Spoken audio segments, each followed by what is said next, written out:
We finally know all the cards for Butterfly Under the Moonlight, and yeah, the final card couldn't have been any more anticlimactic on such a hyped and exciting set. Let's get into it.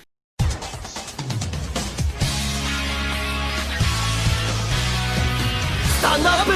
Vanguard! Hey Cardfighters, welcome back to another Cardfight update, and today we've got the last reveals for Butterfly Under the Moonlight, but we also got some interesting new updates concerning the second reprint run for the next stage extra booster set, or Team Try Free, and some new cards for Vanguard 0 that will also come to us globals in a couple of months. So without any further ado, let's jump straight into the big one, and that's of course the final card reveal for Butterfly Under the Moonlight, aka Necro Lazy for Grand Blue. A lot of us were hoping that this card would do something for Nitros that would synergize with either Colombard or just a multi-tech strategy for Nitros to some extent. And yes, the card does that to some extent, but not in the ways that at least we standard players had hoped for. Because the final card for that set is of course the new Grade 2 rare card, Witch Doctor of Vanguard, Necro Lazy. And it got one skill and one very simple skill. Although in Vanguard the Rearguard Circle, when placed, you may call a Grade 0 card from your drop zone to the Rearguard Circle. So this is basically a free +1. But the problem is, your only targets are Grade 0s or triggers. So either you need to have a really good Grade 0, or you're just going to call vanilla 5k triggers, and those starters will probably also be around the 4 to 5k power. So you're not actually putting any much power on the board, and ironically, it's a Vanguard and Rearguard Circle skill, but probably the moment that you write this thing, you have nothing targeting your drop zone, at least in most cases, unless you can set this up by guarding early game or doing something else that can be done on turn 1. So what's the main attraction about this card is basically if you call this thing with Nitros, you can then call another Grade 0 to the other column to basically build something from the board. And how it also can function is that you call Colombard with Nitros and a booster behind Colombard, then use Colombard skill to call down a Necro Lazy, and Necro Lazy can then call another Grade 0, so you can basically build 2 entire columns via Nitros that then extends into Colombard that extends into a Necro Lazy. So there are some interesting things that you can do to apply some pressure, and you can do some multi-tech shenanigans with Nitros, but it doesn't really give you a lot of value, because even with a booster of 5k, it is a 40k column that becomes a 24k column with Nitros power. That in itself is basically weaker than Ghost Ship. So if you can call a Ghost Ship with Colombard, why not just call a Ghost Ship instead of Necro Lazy? The upside, however, to Necro Lazy himself in combination with Nitros is that it doesn't cost you counterblast. So in the situation where your counterblast is limited, you can rely on Necro Lazy to extend your plays a little bit more to then do something to apply the pressure a bit higher than you could do without those counterblasts. Now, there are, of course, some targets with Necro Lazy that works with it, because, yes, we can only target Grade 0s, but there are some Grade 0s that actually work with it. Because in 7Cs, you can combine it with Night Runner. So this could be splashed into a 7Cs engine to then accelerate the amount of filling from the drop zone, and also targeting to fill out the board with more 7C cards. It can be used like that. Well, we also have Chappie the Ghosty, which can actually be used in the Nitros deck to extend your plays with more aggression, because Chappie the Ghosty, if called from drop zone and you have 10 cards in drop zone, can be a 15k attacker or booster. So that allows you to then put more numbers on the board, and that combined with Nitros herself, then Chappie the Ghosty actually becomes a 20k attacker or booster. So there's actually some power numbers you could generate with Necro Lazy if you run Chappie the Ghosty.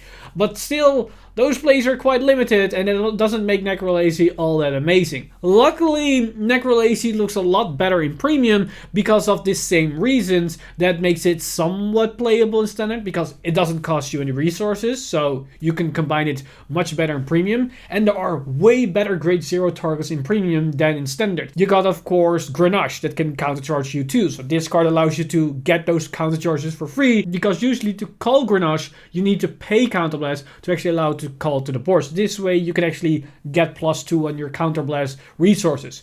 You also have the critical trigger that can put itself into the soul to draw, so this could also be utilized as a draw engine to some extent.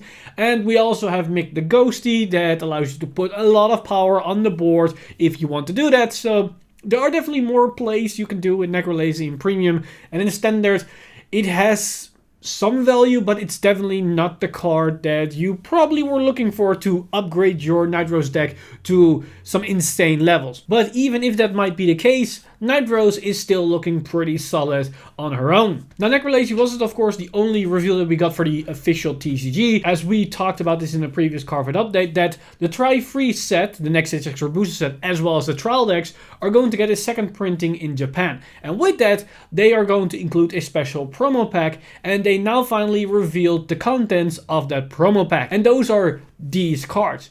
And as you can see, Gear Chronicles promo reprints, or just the promos in general, are pretty good. We got Ear Cup as well as Chrono Tooth Tigar together with, of course, the new promo Grade 1. So this promo pack is really good in general, but definitely good on the Gear Chronicles side of things. So hopefully we might see this in the global side as well. There's no confirmation that we might get this type of thing, but if things go the right direction, then this could definitely help Gear Chronicle players, or just Gear Chronicle in general, to push those numbers a bit down, because the deck is quite expensive. Next up, we've got some Vanguard Zero news, as we've got some new Narukami cards revealed to us for the upcoming set in JP. And these cards are looking pretty interesting, because Narukami actually gets a superior right chain and a new type of restender and some extra control options. And first off, we have this Grade Zero, the new starter, Eradicator Strike Dagger Dragon. And its abilities are, of course, the Forerunner skill, but it also has the skill on Rigid Circle. If your Vanguard is Supreme Army Eradicator Zuiten, that's the Grade 2, put this unit and a Sword Dance Eradicator Hisen into your soul, that's the Grade 1. So you need to have a specific Grade 2 on your Vanguard Circle and a Grade 1 on the Rigid Circle. That's basically the same thing for what we've seen with Gold Paladin and some other superior right engines. And then its skill, of course, to write Eradicator Dragonic Descendant from your deck and draw a card. So basically, Narukami gets also a superior right engine with the Eradicator archetype. Now, of course, the Grade 1 in this equation is Sword Dance Eradicator Hisen, and its ability is Rigid Circle. When it boosts an Eradicator Dragonic Descendant, sold as 1, power plus 5k until the end of the battle. So this can potentially be an 11k booster, which can be nice if your opponent hits a defensive trigger, and especially as we're going to see how Descendant works, this can be really good. And also what's really nice is that these two superior right engines don't revolve around vanilla cards that we've seen with Gold Paladin. So these cards actually can do something in the mid to late stages, or in the scenario where you cannot superior right. Now for the Grade 2, Zuiten himself, we've got Supreme Army Eradicator Zuiten, and its ability is Vanguard the Rigid Circle skill. When the attack hits a Vanguard, if your Vanguard is an Eradicator, Soul Charge 1 and Counter Charge 1. So this is similar to the already existing Grade 2 that's on hit Counter Charge 1. This is basically the same, but better, because you also get Soul. So if you want to use the Soul for the Grade 1 as a booster, that's actually pretty good. If you have something else that uses Soul, this can also replenish. So it's even a better resource tool. So it's actually a pretty good solid card. Then, of course, let's talk about the card where we actually are going into, which is a new Grade 3 Eradicator Dragonic Descendant. And its skill is Vanguard Circle, Limit Break 4, once per turn. When this unit attacks, it gets the following ability until the end of the battle. Vanguard Circle, at the end of the battle, if the attack did not hit, counterblast 1 and discard 2 Eradicators from your hand. To stand this unit, draw 2 cards, and it gets critical +1 until the end of that turn. And it also has the second ability, Vanguard Circle, Counterblast 2, to have this unit get power plus 5k until the end of turn. So you can empower this card to a really good 16k unit, and with Hisen as a 11k booster potentially, that can be a really good number that you can generate. But on top of that, this thing can restand, and because you need to discard 2 Eradicators to draw into 2 new cards, you can basically turn specific cards in your hand that you don't want to use into better cards. So if you have too many Grade 3s, which have Eradicator in their name, you could potentially exchange them with Grade 2s or maybe PGs or something else. Now, this card is really interesting in the way that it can reset if the attack does not hit, because this in itself can overcome at least 1 extra PG if your opponent's PGs while they're at 5 damage, as you can hit them and then restands with a crit, which then also means they need to check double heal if they don't want to die from this attack.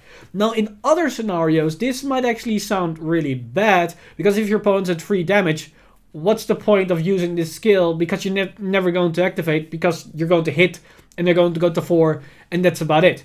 Now, what's interesting with this particular card, running extra criticals, just going for more crits in your deck, might actually make this card that much better. So for example, if your opponent's at 3 damage and you drive check a crit while attacking with this thing, then that will activate their PG, which then in turn will activate this skill, and then it gets an additional crit, so it goes to 3 crits. So that meant where that attack would potentially not kill them, will now result into them actually dying if they don't have a second PG. So there are some interesting things that you can do with this card if you can set things up and you run crits, and it also depends on how things will flow. But we go into something else that might counteractive against this card, but then again, there are some interesting approaches that you can take for Narukami to make this card better than it could potentially be just on paper. Now, of course, the Sentinel wasn't the only grade 3 that we've got, as we also got Eradicator, Gauntlet Buster, Dragon. And this is the reason why you can discard multiple grade 3s to actually get better cards in your hand, because you at least can run 8 Eradicator grade 3s. And Gauntlet Buster Dragon's ability is Vanguard Circle Limit Break 4. When your opponent's rearguard is retired by your card effect, this unit gets power plus 3k and critical plus 1 until the end of turn. So this could potentially substitute as a generic double crit attacker, maybe even more, if you can keep retiring units onto the field. And luckily, he can also facilitate that for himself, as its second ability is Vanguard Circle, Counter plus 2, to retire one of your opponent's rearguards at random with priority to the back row. So unlike the other Narukami cards, this actually can potentially hit the back row, but you don't have any control. It is quite pricey for 2 Counterblast, but it might actually be really good, because now you have some ways to manipulate your opponent's back row, as usually those cards are invulnerable for your effects, as you can only target their front row. So depending on your playstyle and how you want to approach things, this can actually be a really nice addition to actually start to really hamper on the field destruction side of Narukami. Now, of course, these weren't the only reveals that we've got for Zero, because there's one major reveal that we've got from JP that basically elaborates a little bit on something that we discussed in a previous Cardfight update. As in a previous Cardfight update, I talked about a new type of Sentinel that will come to Zero that basically changed the way how the Sentinel works. As now, Sentinels will activate the moment you take a 6 damage, or when you go to 5 damage when your opponent is applying a critical. So if you are at 3 damage and they get a crit, you activate the PG. But if you are at 2 damage and they drive check double critical, it will also activate the PG, because you will go to 5 thanks to a critical effect. Now, the new effect on the PG side is that they will no longer activate if you go to 5 damage, and they will only activate if you go to 6. This in turn allow you to use your Limit Break 4 skill on a more consistent basis, as your opponent cannot keep you at 3 damage. Now, the interesting thing about this is that they didn't really specify if this was an upgrade to the ruling, so that all the PGs will work that way, or if it was just something to the PGs that are going to be introduced now. Now we can officially confirm that this isn't a ruling upgrade, but a actual new type of Perfect Guard that will be in the game. So that means you can now choose if you want to go for the normal type of Perfect Guards that we have since the beginning of Vanguard Zero, or you can play with a new type of Perfect Guard. But that said, it is an actual new card, so you need to pull those new type of Perfect Guards from your sets. And those Perfect Guards currently also are from the special archetype. So for Narukami, it's going to be an Eradicator. For Nova Grappler, it's a Beast Deity. So it's going to be those archetypes, PGs, with these new type of skills. So either you need to be lucky with your pools for the upcoming sets, or you have enough Perfect Guard Sentinel medals saved up so you can actually get them straight from day one. But keep in mind, these Perfect Guards are going to be included in the game at the start of the Link Joker era. And as soon as we are just at the beginning of the Limit Break era, it will probably take about 2-3-ish months before we at Global can actually try to experiment with these new type of PGs. And with that, we basically conclude everything for this Cardfight update. Yes, there wasn't really a lot to talk about, and Necro Lazy is somewhat of a downer of a card, especially since it's the last card of the set that was to be revealed.